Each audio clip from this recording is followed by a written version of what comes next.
take a moment to clearly define the difference between coaching and feedback. Sales coaching is a formal developmental process where sales managers partner with their sales reps to improve sales performance. It's about diagnosing performance, planning solutions, executing those plans, and reviewing results together. So coaching is future-focused and developmental in nature. When they're coaching, managers act more as a guide, asking questions and facilitating. And yet, as mentioned, more directive field training may be required prior to coaching. Now, by contrast, feedback is your advice.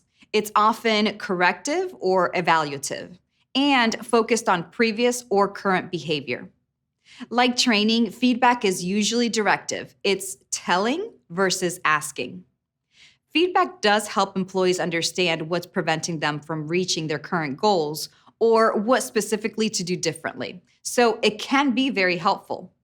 And like training, sometimes providing feedback can be a valuable part of the coaching process.